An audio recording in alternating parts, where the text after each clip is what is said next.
What if I told you that the most gripping drama isn't happening in a courtroom or a boardroom, but in a fictional street called Weatherfield? Let me tell you about a story that's unraveling like a twisted rope, where guilt, loyalty, and betrayal are the main characters. Picture this: a man who accidentally becomes a murderer, a woman who's been framed, and a boyfriend who's turned into a manipulator. It's not just soap opera, it's a masterclass in human psychology. And here's the kicker: the person who might save everyone is the one who's been hiding the worst secret of all. Let's break this down. Gary Windass isn't your average soap villain. He's a man who's been living with the weight of a murder he didn't plan. But here's what's fascinating: he didn't even mean to kill Theo Silverton. He was trying to protect Sarah Platt, the woman he's been secretly helping. But now, that protection has turned into a prison of its own making. What makes this so compelling is how quickly a well-intentioned lie can spiral into a nightmare. Gary's not evil.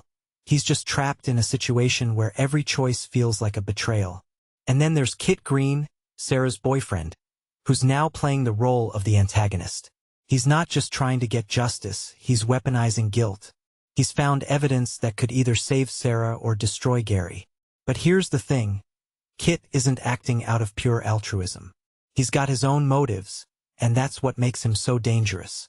What many people don't realize is that in these stories, the real villains aren't always the obvious ones. Sometimes, it's the people who think they're doing the right thing.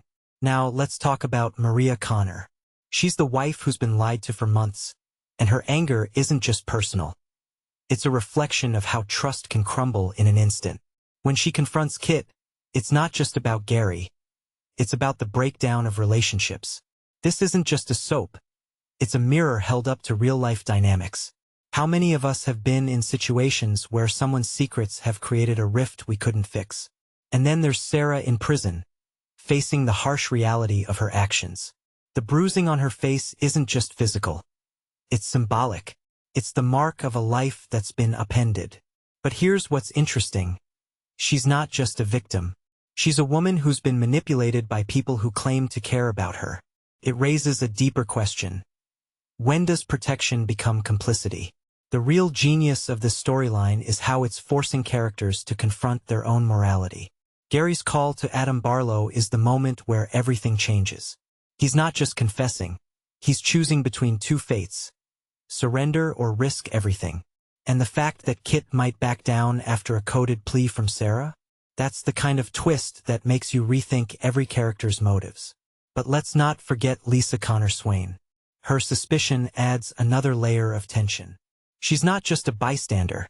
She's a potential wild card. What if she's the one who cracks the case? Or worse, what if she's the one who decides to keep the secret? This isn't just about murder.